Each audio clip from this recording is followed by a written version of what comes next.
Good morning, Sanmonani, Molweni, Thokozani. Welcome to this fantastic morning. My name is Gokum Mhlongo, and I will be your host this morning. We have a fascinating couple of hours lined up for you. Thank you very much for being here, braving the traffic on William Nicol. Although I think because it's school holidays, we all had a fairly okay journey in. For those of you joining us virtually, a very warm welcome to you as well. To this morning. We'll be having quite a fascinating program.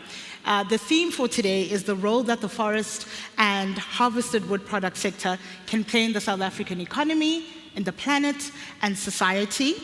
And in preparing for this morning, I certainly learned a lot. I thought I knew quite a bit about our topic, but even in just preparing, I learned a great deal. And so I hope there'll be something new that you take away from this morning. It certainly is, I think, an opportunity to learn.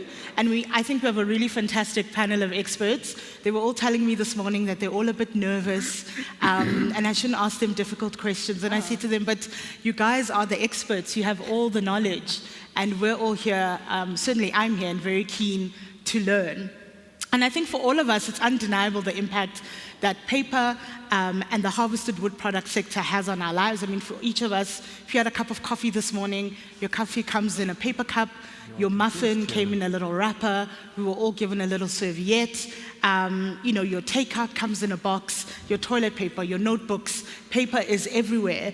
And for me as a writer and a journalist, I love the feeling of a book. I'm still one of those people that buys hard copies. I still read hard copy newspapers. I think I'm like one of 10 people who still buys newspapers.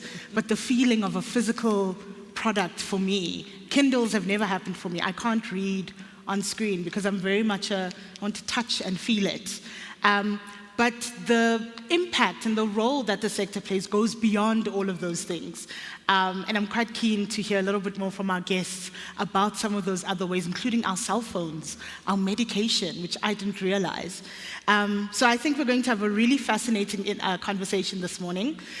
If you are looking to tweet, the handle is @PaperRocksZA, so PaperRocksZA, that's on Instagram and Twitter. The hashtags to use, #ThePaperStory, #renewable, #recyclable, #remarkable. So that's @PaperRocksZA, that's on Instagram and Twitter. On Facebook, you just have to look for the Paper Manufacturers Association of South Africa. And we do have some beautiful Warburgia trees. In fact, we have 10 of them. One of them is mine, apparently, that we will be giving away at the end of the morning. So if you'd like to score yourself one, all you need to do is to be tweeting, engaging in the conversation, sharing some of the insights I hope you will be learning this morning. And at the end of our conversation, at the end of our program, we will be giving away some of those trees. And we'll also learn a little bit about those trees in the first part of this conversation. It won't just be us and our wonderful panel of speakers that will be speaking this morning. At the end of each session, you will have an opportunity to ask some questions. After the first panel, there'll then be an opportunity to, there's some beautiful origami on all of our, on our desks. There's some artwork in the corner over there, which I think is gorgeous, if you haven't seen it. There will be an opportunity for us to learn how to fold some of those butterflies. That's before we break for a quick kind of comfort break, some refreshments, before we get into the second part of the morning. So that's how the morning is going to start. In a moment, in fact, right now, I will give our panel an opportunity to introduce themselves and also tell us what their favorite paper and or harvested wood product is. Jane, we'll start with you. Wow, that was a curveball. Only curveball I'm going to throw today. You're out of the woods now. Okay. I grew up on a farm, a tree farm. So my whole life has been pretty involved in trees. I have run the Paper Manufacturers Association since 2008, so it's been a good 15 years. Before that, I was actually a trade journalist, and the paper industry of all the reporting that I did was the one that fascinated me the most. I ended up running the Technical Association of the Pulp and Paper Industry. I then produced some magazines, one called Color Coating and Corrosion and one called the PAMSA magazine. And then I joined PAMSA. While I've been at PAMSA, I was the president of the International Council for Forest and Paper Associations, and I was on the steering committee for the Advisory Committee for Sustainable Forest Industries. That's a real mouthful. But locally, some of the exciting stuff that I've done in my capacity with PAMSA has been to start up Fiber Circle, which now is being well run by Edith. And then I started the PRO Alliance. So that's me, and my favorite product is probably a cardboard box. Please can we give Jane a round of applause? That's Jane Maloney, who's the Executive Director at PAMSA. Next to Jane is Tracy Wessels, Sappi Group Head of Sustainability and Investor Relations. Tracy, please tell us a little bit about yourself and your favorite product. Thank you very much. It's great to be invited today to be part of this very esteemed panel, and it's quite difficult following Jane with such a fantastic history in trees. My history is a little bit less interesting. I am a scientist by training. I did a PhD, which interestingly was in a field called natural products chemistry, and that was all about looking at indigenous trees and plants in South Africa and identifying the pharmaceutical active ingredients. We know that there's a very rich culture and history in South Africa of using plants for medicinal applications. So that was my PhD. And then I was invited to come for an interview at Sappi. We're looking for scientists. At that stage, they were looking to expand the dissolving pulp, and I'll talk a little bit about one of my favorite products and how that links to dissolving pulp.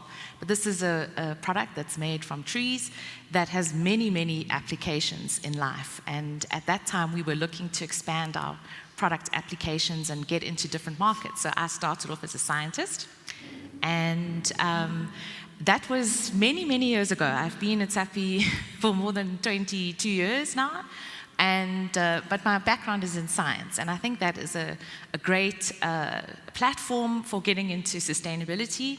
I was in R&D for many, many years, and then moved into customer services, and that's also very important in understanding your value chain. So I had a lot of engagements with our value chain and our customers, understanding what's important to them. And then very recently, just over 2 years ago, I took over the portfolio of investor relations, engaging with our value chain and understanding what our shareholders are looking for, and head of sustainability. So that is my background, and my favorite product made from trees is a product that's made from dissolving pulp. And you might not know by looking at me, but I do like fashion, and textiles is something that I always look at.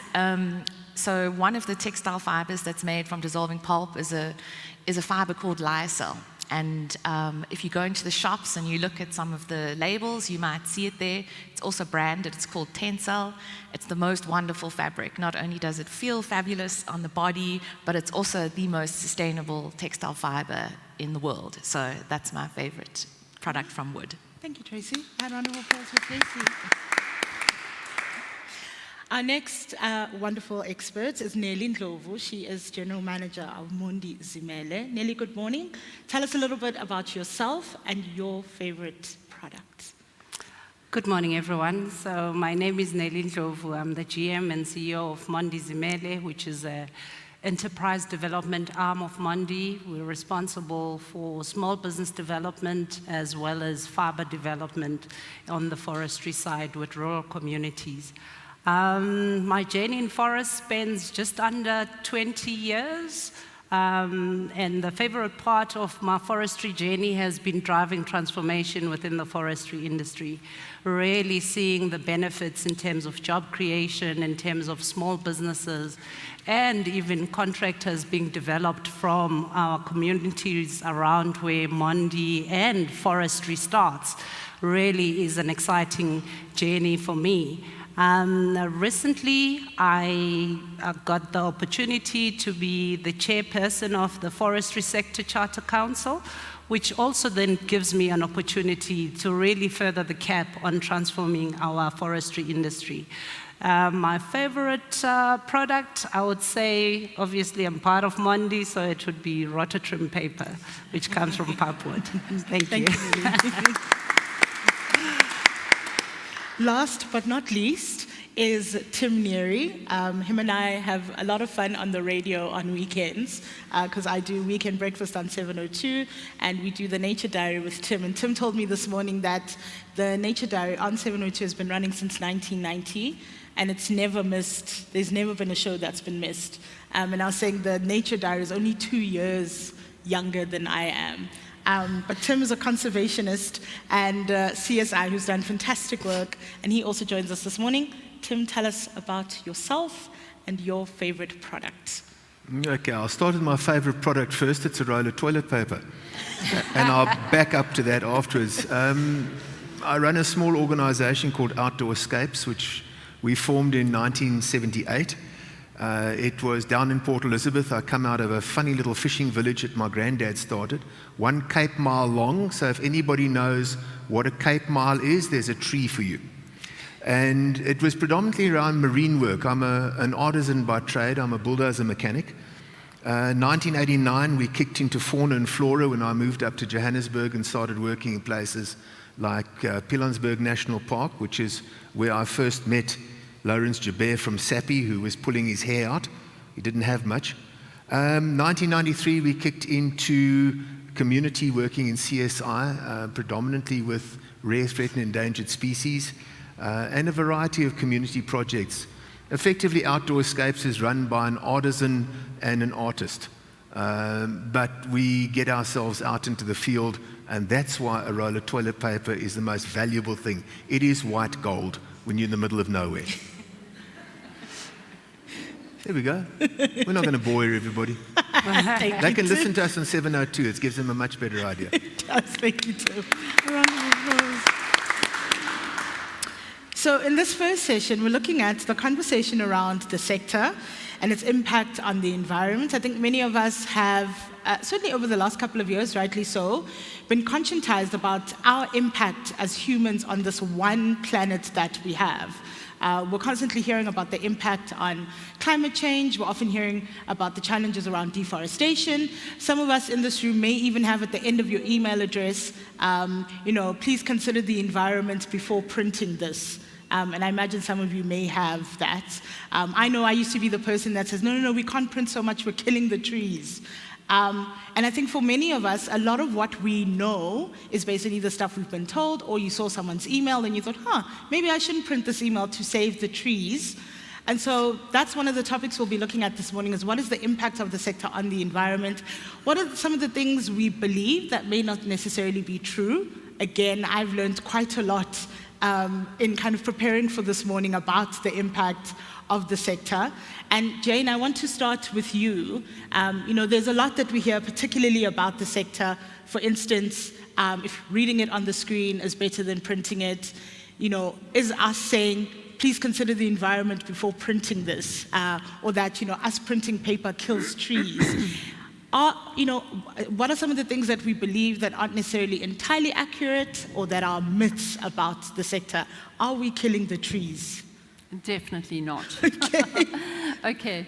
So it's greener on the screen. You've all seen that. And it's easier to read a listicle or something quickly, or a bit of news on the screen, but it's not necessarily greener. And I think our biggest problem has been greenwashing, not by us, but by others. The claim that print is not as green as digital is not true. So think of your digital footprint. Think of all that data in the cloud.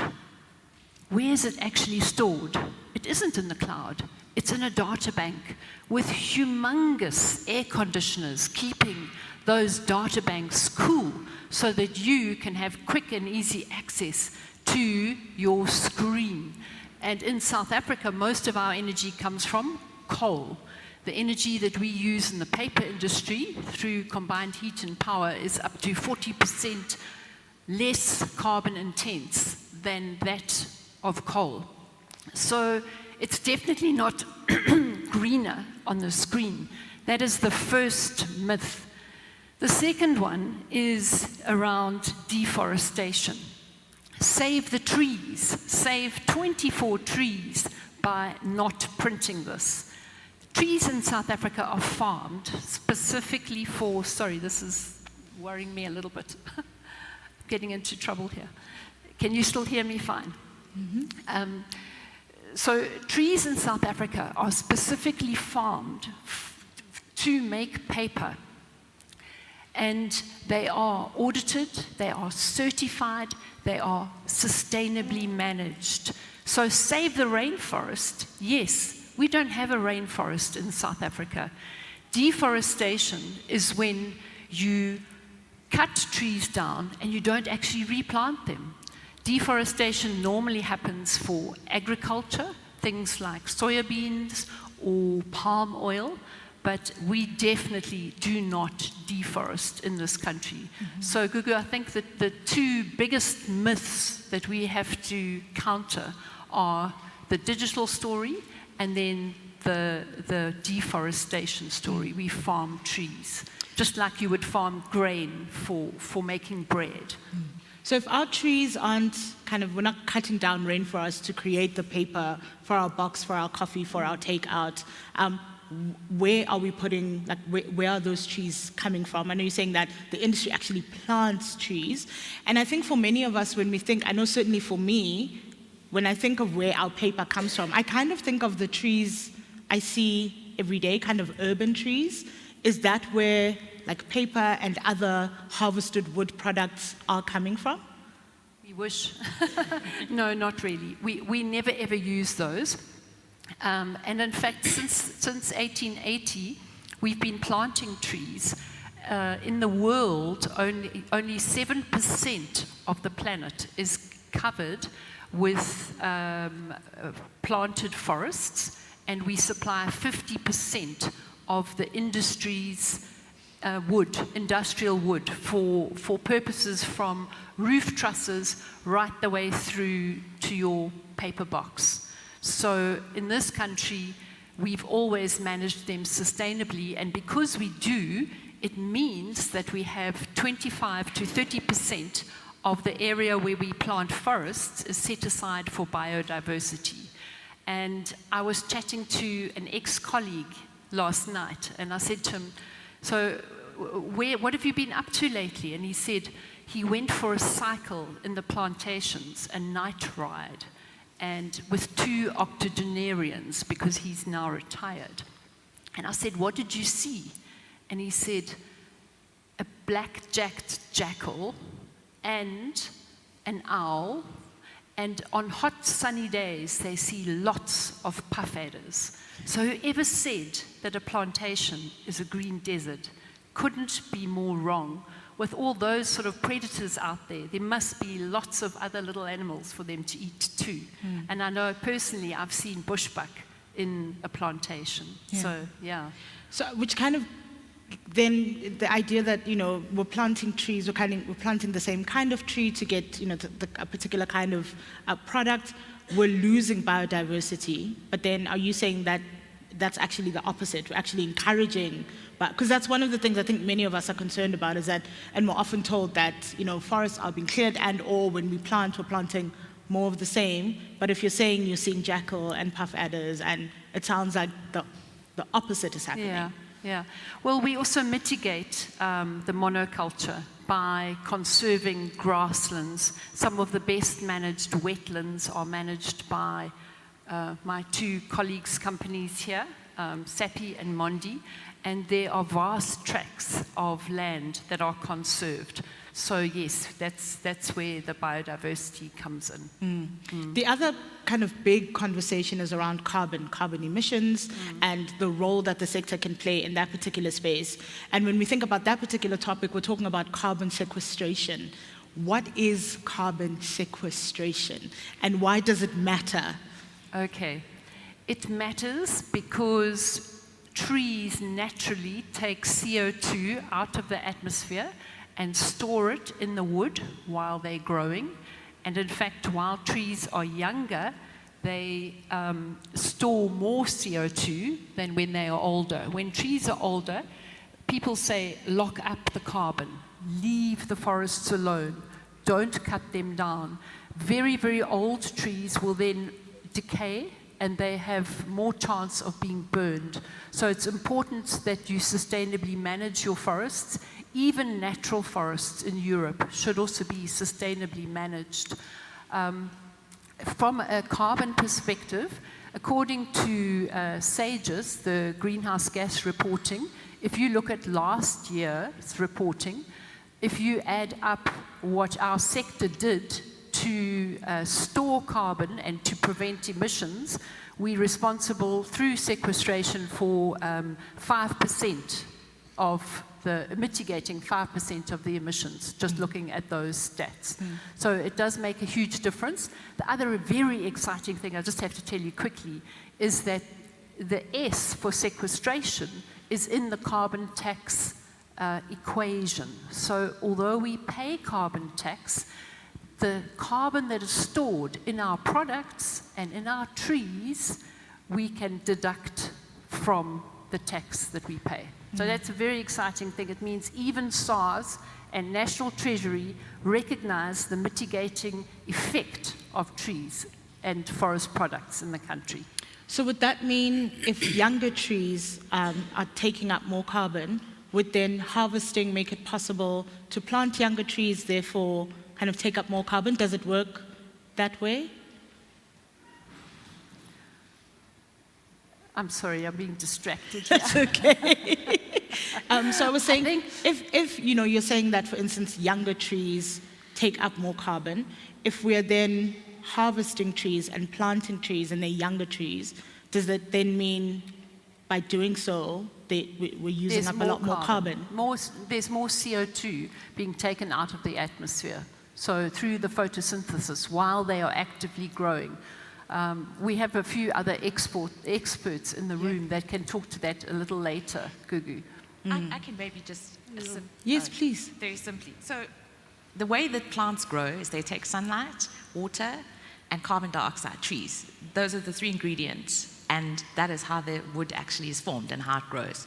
So in that growth period, while the tree is growing, and the faster it's growing, it's absorbing more carbon dioxide. If it's like human beings as well. When you're old, you need less. You're not growing anymore, so you take in less energy. So it's the same as a very old tree doesn't actually grow. It takes in less carbon dioxide. So with sustainably managed forests, where we're continuously harvesting and rotating, you're maintaining a continuous growth cycle. And that's why you sequester more carbon in a sustainably managed working forest versus a forest that is just left.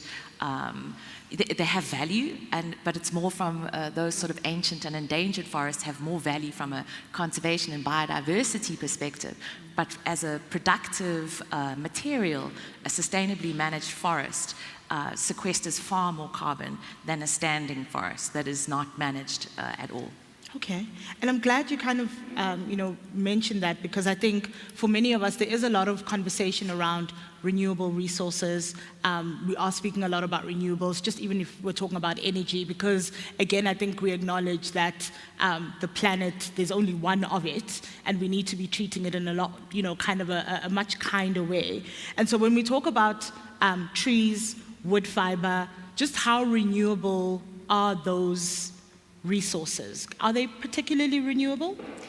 Yeah, I mean, I think, what do we mean by renewable? You can't get anything more renewable than trees, because you cut it down and it grows back. You don't even need to plant another tree, because it can actually coppice itself. So it really is a fantastic renewable resource. And that just means that it just continuously grows. As long as it has the three ingredients, water, sunlight, and carbon dioxide, trees will continue to grow. And so that is a fantastically renewable resource. And it lends itself very well to the concepts that we all are looking for, which is sustainable products, circular products, and there's nothing more circular than nature. What starts in nature ends in nature, and that's what happens with the tree. All the products that we make from trees can be recycled. So all your paper products, all products that are coming from wood can be recycled. But also eventually, when it comes to end of life, they return to the earth, they biodegrade. And that's what makes trees and wood-based products so fantastic. They're low carbon, we've already described it, so they're adding the benefits of absorbing a very bad gas from the atmosphere, helping us with climate change and global warming. They are completely recyclable, and at the end of the day, when they do eventually get to end of life, they are biodegradable as well. And so I'm quite fascinated about, so when we speak about sustainable forestry, how has that changed over the years in terms of kind of the management of sustainable forestry? What have we learned? What have we kind of tweaked to do better over the years? I think, sustainable forestry is something that has been a long process of development. It's been in place for a very long time. I think it's one of the few industries that has such a high level of forestry, of regulation and certification and processes and procedures for how we should manage our forests that take into account real sustainable practices. So when we think of sustainability, people automatically think environment. Everybody focuses on environment, but sustainability is about balancing the 3 Ps. It's about people, it's about prosperity, and it's about a planet.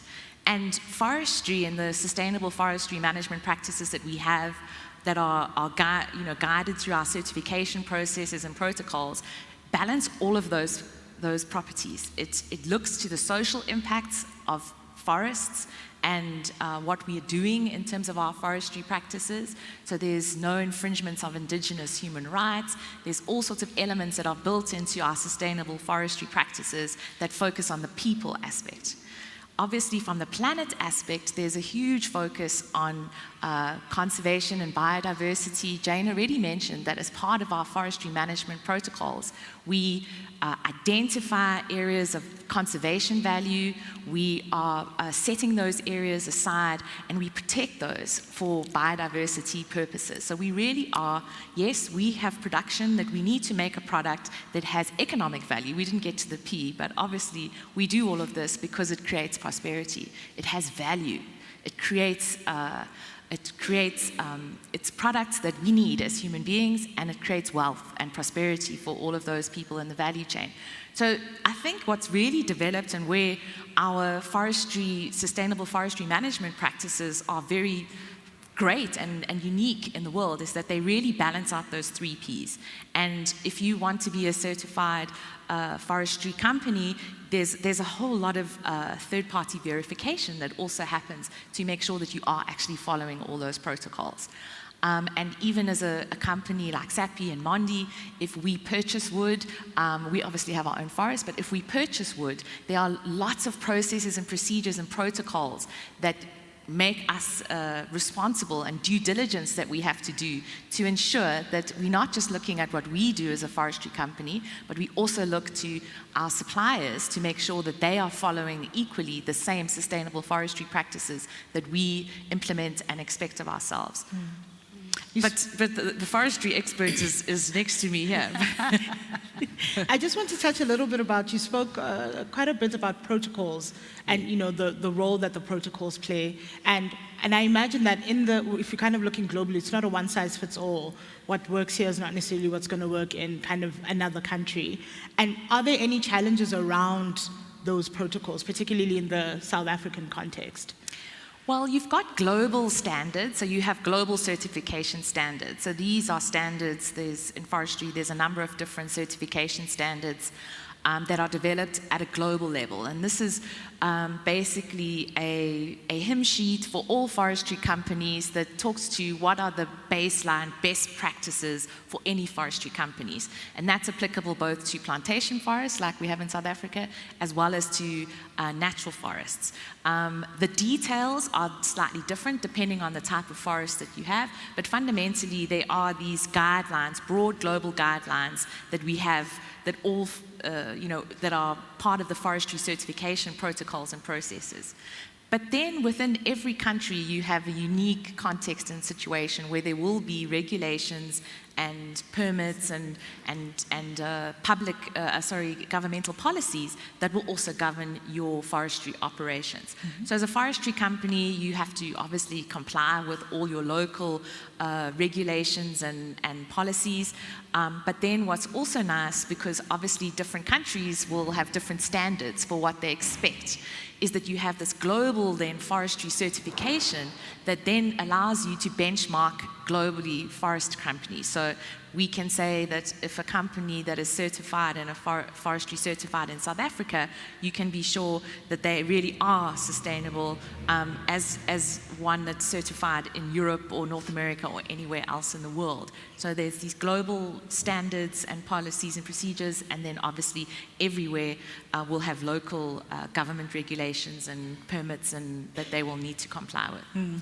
Nelly, I just want to come to you, just to kind of look at, we know that the sector is quite a significant player, particularly as an employer in the areas in where it operates, and that goes for urban, peri-urban, rural communities.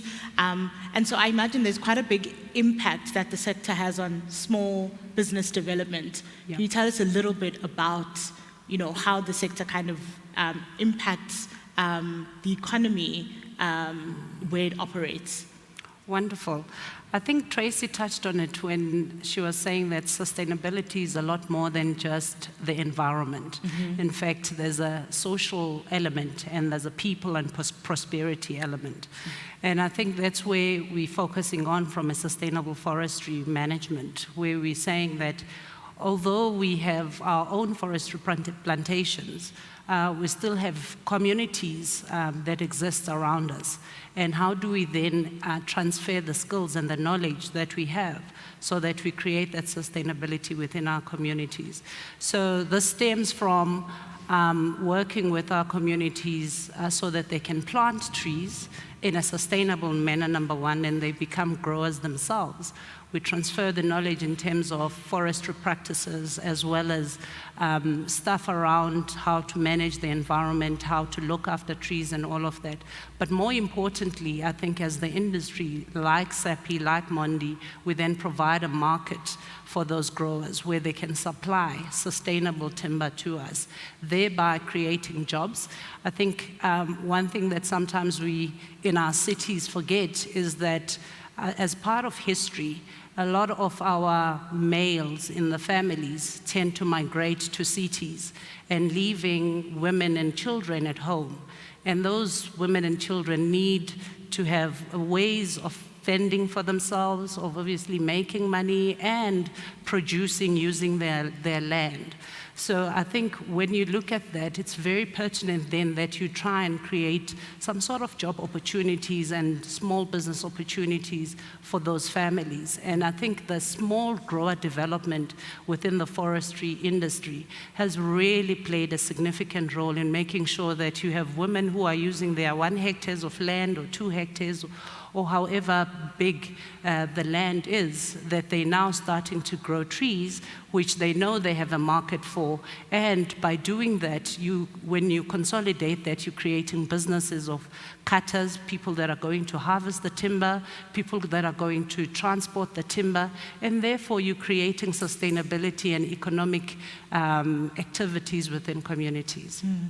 And so, you speak about how communities are then able to not only, for instance, start a small enterprise, grow on what little land they have, but then they almost have almost a guaranteed market. Yes. And so that sounds as if, there's quite a bit of work that happens to ensure that small timber growers are then able to deliver to market. It's not just only about, the market is kind of almost the end of the line, but it almost sounds like there's quite a bit of work that needs to happen before that, and what is some of that work that is done to then help small growers get to the point where they can have a big company, as a client, they can deliver a quality product to market?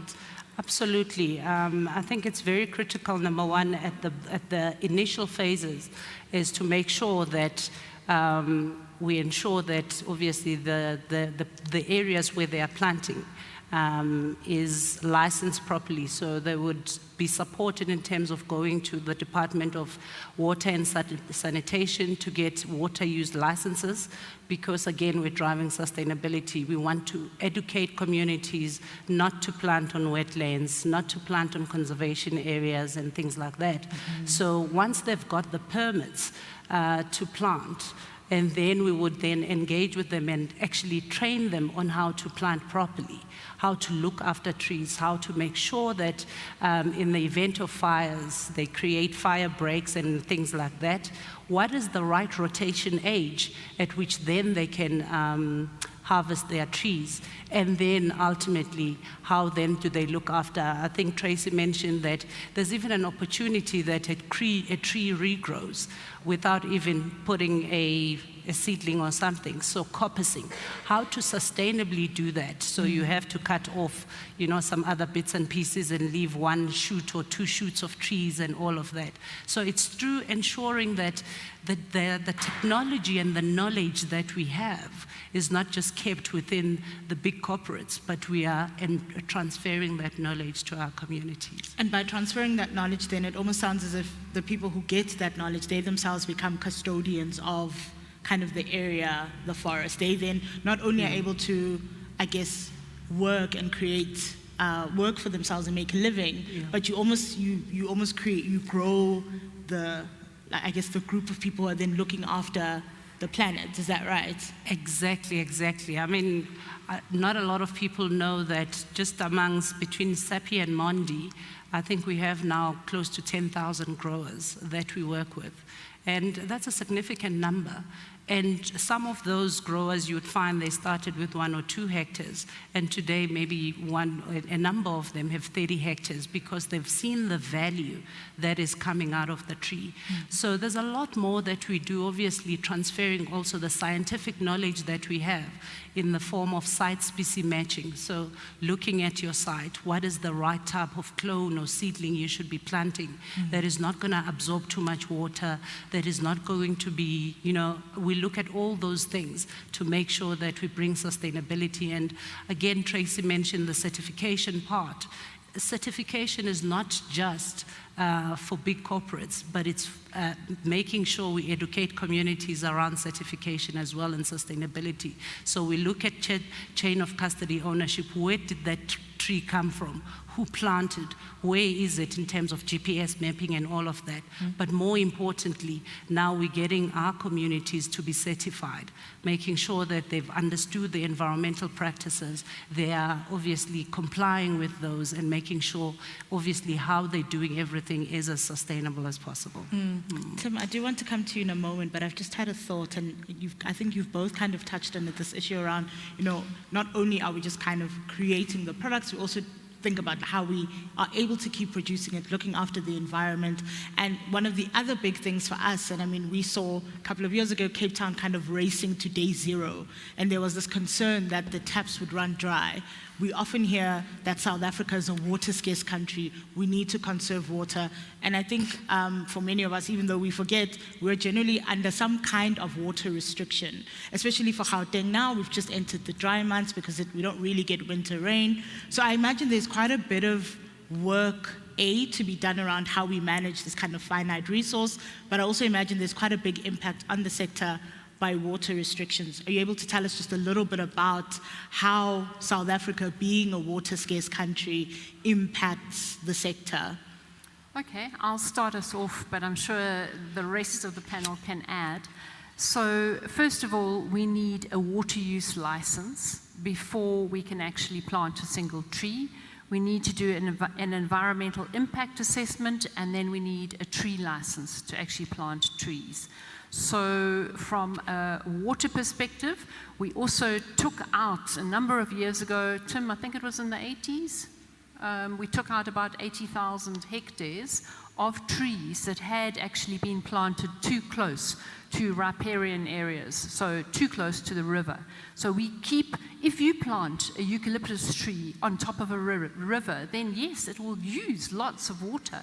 You keep it away from the river, so you clear it, and that way you have very good water stewardship from the source of the river right the way through all of the areas. And we also pay a stream flow reduction tax. So the extent to which the trees utilize the rain on the way down, we actually pay a tax for that, for the pleasure of growing those trees, even though there's a water cycle where obviously the water is not lost entirely. So that's my take on it. I don't know if Nelly and Tracy and Tim have got something to add. Sure. I think that water is, we talk about water being the new carbon. The world has been obsessed with carbon and carbon impacts, and the next one now is water. It's becoming a really hot topic, and it should be, because it's a very precious natural resource, and we should be managing it proactively, and we should understand how we use water.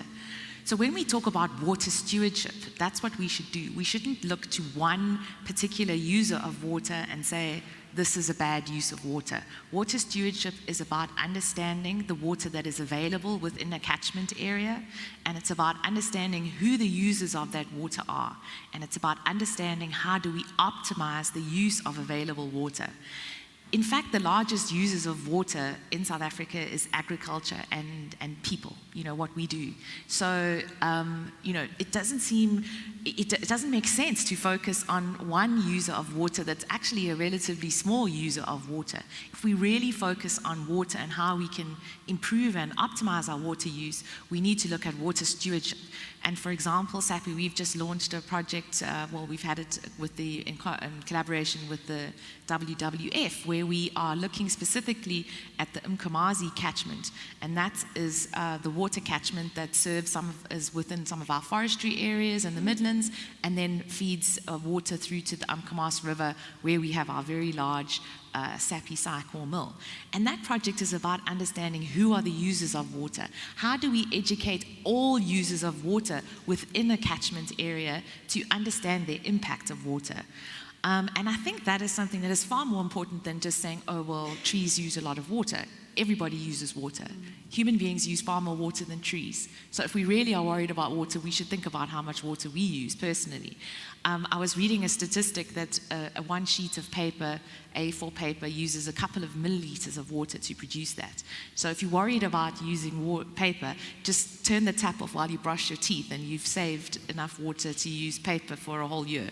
It's understanding what is the water efficiency of different processes, and understanding what is the best use of water. So I think that is the much more important focus in water scarce regions. And that is how global methodologies are being developed. So we talk about science-based targets for nature. These are new methodologies that are being set up in global context, which focuses on how do we improve nature, and one of the elements is water. And so if you have got water scarce regions, the idea of that is that all the water users in that region will set a target for reduction. And it's based on the usage that you have there. So it's not about one particular user of water, it's about all users of water and finding an optimal use of that water. Maybe just one little, one comment that I think people worry about, I'll give you an example, is you worry a lot about how much water you're using, and if you worry the trees use a lot of water, so then wood products are not good. We also don't understand how much water is actually in all the other products that we use as well. And so a lot of the time it's not understanding the water footprint. And I think the way the world is moving is that soon when you buy a product, maybe not so soon, but that's where I think it's going to go, is that when you buy a product, the same as you have that nutritional values or whatever it is, the label that's in your garment, somewhere within there should be understanding what is the impact of that product. And it's an impact across multiple, whether it's carbon, water, nature use, so that we can make better educated guesses. Because for now, what happens is we make choices or think that we're doing good without actually having a real understanding of what is the impact of the choices that we make. Tim, I want to come to you. We've spent quite a bit of time kind of speaking about, I think, the environment, the economy, and even, I guess, in some way around people, especially around sort of small business development, how we are able to, the industry is able to then create create a whole value chain from, people who grow to getting them to market. But of course, one of the things that plants or trees provide is medicine. It's kind of like one of the main uses that we have for trees and plants. And that has its own impact on kind of, if we're speaking about sustainability and planet. And I'm also quite keen for you to tell us about why we have a tree on stage, because it is kind of the story of, plants that have become or are quite important for medicinal use. Yeah, Googs, I think one of the things we don't realize is that if we look at trees through the ages, and yes, you guys are producing paper and all those wonderful things, but think about what trees have been used for since time immemorial. People have held court under trees. There's the mythology around trees. They've hung a few people from them. Building material, land, boats, aircraft, all come out of trees. And then we start to ask the question, what is the oldest use of trees on the planet? And this goes back to Neanderthals, and that is the medicinal use of trees. Okay, from all sorts of ways, from any concoction that you want. And so we have a look and see that we have a reduction in the availability of medicinal trees. And a lot of this has got to do with the fact that there are just too many people. And that's where it starts to stem from. We have in excess of 72%, so we could say around about 80% of the people of the planet utilize medicinal trees or medicinal products in some or other way. So poaching is a big issue because often this leads to completely destructive utilization. And what we're looking at in front of here, and a rhino, is exactly the same. If we look at poaching of elephant for ivory, it's totally destructive. If we look at poaching of rhino for the horn utilization, it can be a renewable resource. And what we have here is a Warburgia salutaris that unfortunately over time has, and it was identified in 1926, that it would go extinct due to the methodology, the fact that nobody is doing sustainable harvesting of it. The traditional healers, as an example, would take a small sharpened instrument, and they would take a little scallop of the of the bark, and that is what they would use. Along come the Muti hunters, they cut the tree down and they strip it completely. Small little packet of bark like this, if anybody's into dagga, about the same sort of size, and that is going to nail you about 200 to 300 rand. So in around 2013, we got into a program with Sandparks, which was not to save the Warburgia, but to reduce the value of this tree in the Muti market. And that, in fact, has been achieved. So it was to make the tree available to the man in the street, so to speak, or first of all, the first line of defense was the traditional healers. Then they would appoint people in the community, and so the growth perspective went on.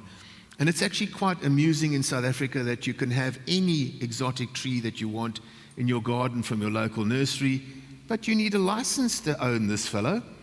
You can grow it, but you can't trade in it. And that's something that we're working on, or the working group is working on at the moment. So we created, how do you approach something like this? Well, you create a working group. And we created a working group with people like Sanbi, Agricultural Research Council, because invariably trees like this don't like to grow. That's one of the problems. They get into a stage where they sulk, and they get into a point where they just won't propagate in the wild. And it's a very difficult tree to grow, in fact. So we developed this working group, which included people like Damien down in Sappi, Damien Naidu, who is a specialist, and we took it on as to how do we grow this tree? What do we look at for it? And it's quite interesting. We've had successes. We've given out, at this point in time, about 85,000 of these trees that have survived, which is about an 83% survival rate. So we not only put the tree into the community, but as the working group, we go out and make sure that this is growing. And we don't do it ourselves, and this has been one of the other successes of this project. We work on a cooperative basis. It's cooperative conservation. First of all, the traditional healers, we work with them to identify what are the trees that are needed. From there, we have a look to see what are the growing issues, and we solve the growing issues, and then we form relationships with social ecologists. Not normal ecologists, but we go through social ecologists, because they are working with the community. So we work with Sandpark Social Ecology, and we work with KZN Wildlife, their social ecology. And that's proven to be a wonderful way, because everybody in the group, as my partner and I, we manage the program, but everybody in the group has got a specialist activity, down to the fact of Prof. Alfred Malloy at Fort Hare University. He has a relationship with Zimbabwe, and he is also an expert on the traditional use of various products. And that's also quite nice, is because although this tree is a South African issue, it's an issue in Mozambique, it's an issue in Eswatini, it's an issue in Zimbabwe. And so we formed relationships where, as an example, Zimbabwe were down to 2 trees, 2 identifiable trees. They've now got 3,500. They'll get another 4,000 seeds at the end of this year. The other interesting fact is no money changes hands with this project. And for example, we have relationships with all sorts of people. And as strange as it may seem, when companies work together at the top, there might be a difference. When we get down to the bottom, for example, Mondi come along every year, and we give them X number of 100 trees, which they then take and do exactly the same thing. They've got their own communities. And that's what we recognize, the importance of getting the tree back out into the community. So yeah, 85,000, 83%, and as we say, it's progressing, and have a bite. It's progressing. Will I regret it? No, you won't regret it. It'll be a bit we've progressed onto. Come on, it's There's wonderful. a kick. It's peppery. It is peppery. Yes, that's why it's called a pepper bark. Oh. Yes, and It catches you later, though. just out of interest, we work with science. So science is tremendously important. People like Prof. Ben Eric van Wyk, and we've been able through that to determine that the leaves, the green leaves, and the shoots, the fresh shoot at the top, has got the same medicinal value as the roots and the bottom and the bark. And through that, we are able to take this tree, and at about 5.5 years, the traditional healers are actually harvesting it themselves. And after 15 years, the project started with 40 trees. After 15 years and 85,000, we have now got the trees seeding themselves. And to give you an idea of some of the value of this, some of these trees with the higher traditional healers, I'm not sure what you would call them, but I call them the higher traditional healers. They have got the trees fenced because human hands are not allowed to touch this. Okay, now people might turn around and say, but why don't you start telling the people to go to Dischem? Okay, forget it. This is traditional medicine. This is people's cultures. You're not going to change it. You don't want to change it. You don't want to bring in laws that tell people you can't do it. So find a way of working. And that's exactly what this project has done. It's the Rare, Threatened and Endangered Species Project. And through this, we've actually found ways of working with the communities to the benefit of the communities. And this project keeps on going. And the beauty of working with tree companies is that tree companies understand that from seed, before I can give this tree to the first person, is 3 years. Try and tell that to a normal company. They want an immediate result. And this is the beauty of it. It's an ongoing, rolling operation. And the more that we deal with it, the more plants we discover we need, the more trees that are wanted, etc., and the more that this project will grow. And hopefully, it's one of those things that's a never-ending project. I think it's quite interesting that we looked at a plant that had use, and initially the people who were using it, you were saying they were just taking like a little bit off the bark. Correct. So I think even there was kind of a recognition that you kind of use what you need. The tree was endangered, and instead of kind of saying, well, to kind of grow the numbers and protect it, we can't use it at all, particularly medicinally, which is one of the roles it was playing. We've kind of gone, well, how do we do both things? We increase the numbers, so kind of hopefully bring it back from that kind of critically endangered space, but also still allowing it to be used for medicine. Because I think Correct. for many of us, when we think if something's critically endangered, we want to, kind of recover the numbers, but then we can't use it. Whereas here we're saying, well, we can do both. Remember that when I say critically endangered, South African national parks have got 15, or it's either 12 or 15, armed rangers that guard the trees that they have. And when you go out to areas, people recognize this tree. My own garden executive, as that I call him, the first thing when he saw them, he said, "Can I have one?" Okay, he knew exactly what it is. And so that's what is important, is let's get it back up. And one of the interesting things coming again out of the report, and we get a quarterly and a 6-monthly report, and what I do love is on one of them, 2 of the trees were killed by a goat, and that will stay with me forever. But when you talk to the folk, they're actually saying to you, we're no longer buying this off the market. So the Muti hunter is now getting this stuff and saying, what the hell do I do with it? Nobody wants it. Okay, so now we start to reduce that poaching effort. So we're not saving the tree, but we are reducing the need for it to be taken out of the wild. And that in itself starts on the saving basis. We're actually almost over time with this conversation. Good, that gets rid of me. I think there's been a lot of discussion this morning, and in a moment we will break, but I just wanted to give an opportunity to the floor if there are any questions, any comments before we then break. I think there's a question here.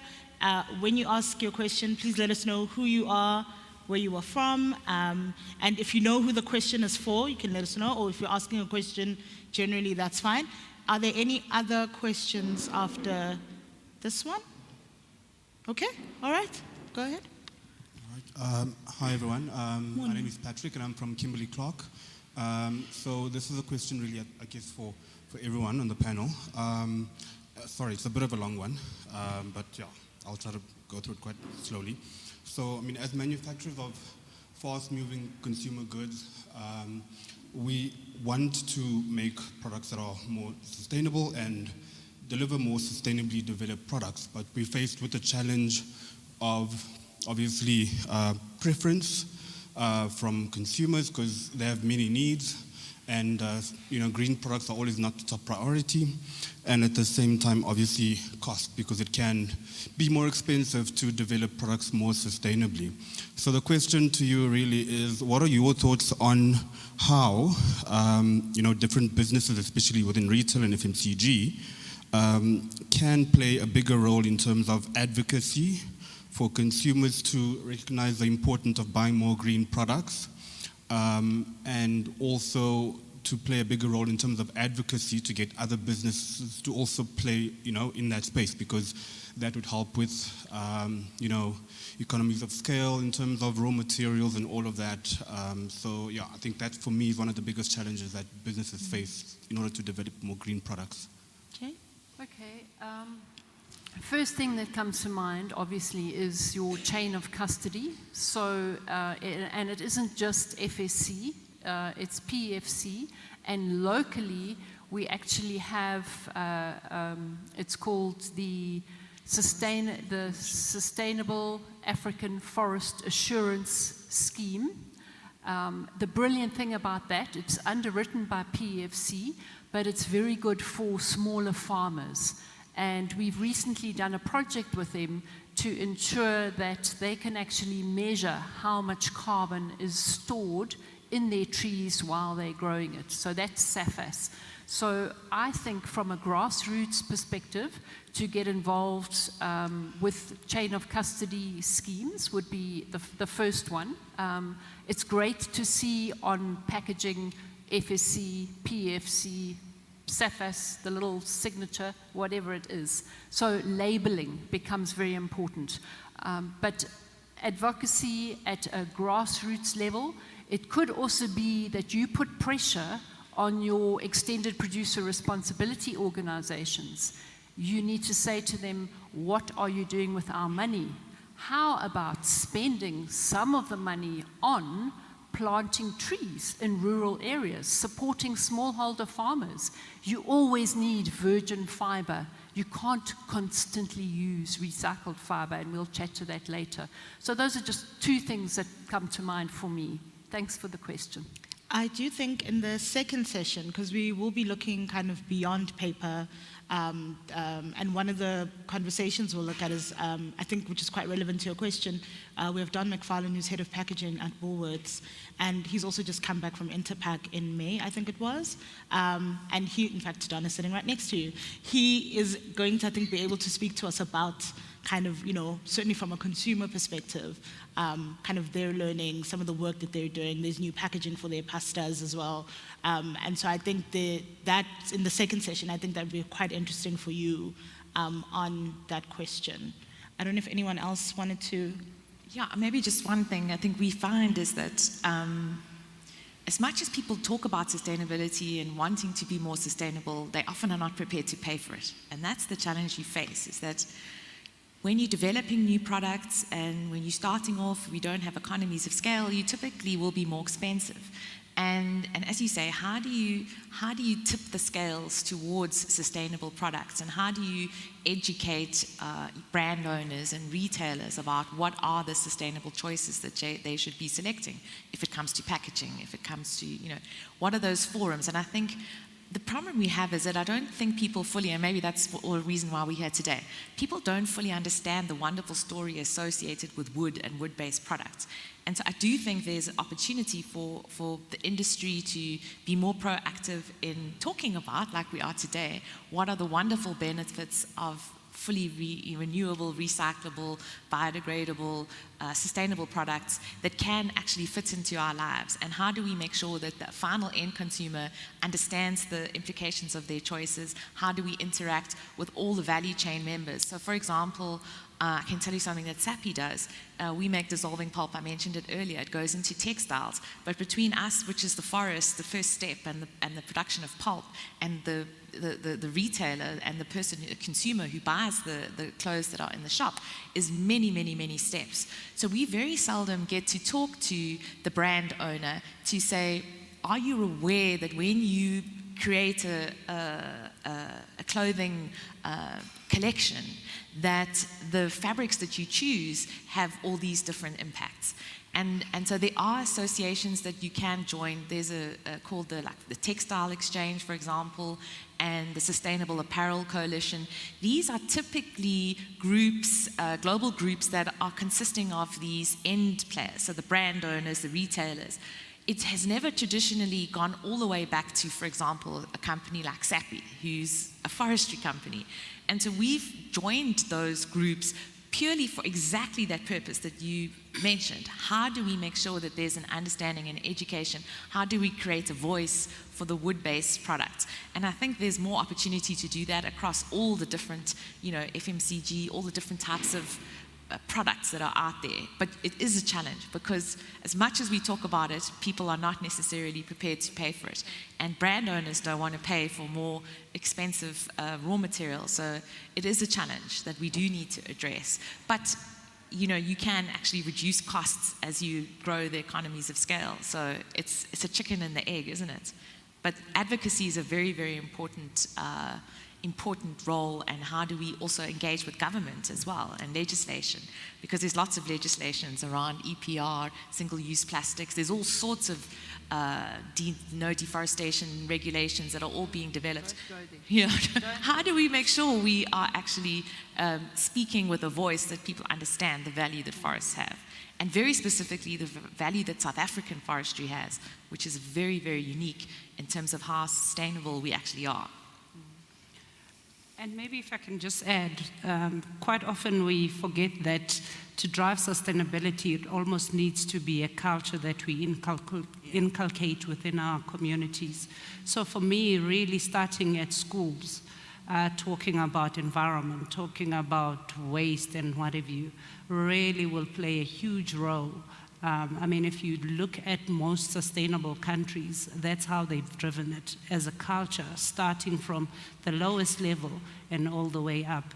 And I think what she mentioned about government, and if you look at Europe, there's almost every second year an update or legislation in terms of this is what we're bringing, RED1, you know, and I think we need to get there where we even challenge government to say, if you haven't changed this, what does it mean? But it needs to come, for me, bottom up. Thank you. And I think that's where we'll leave the first session.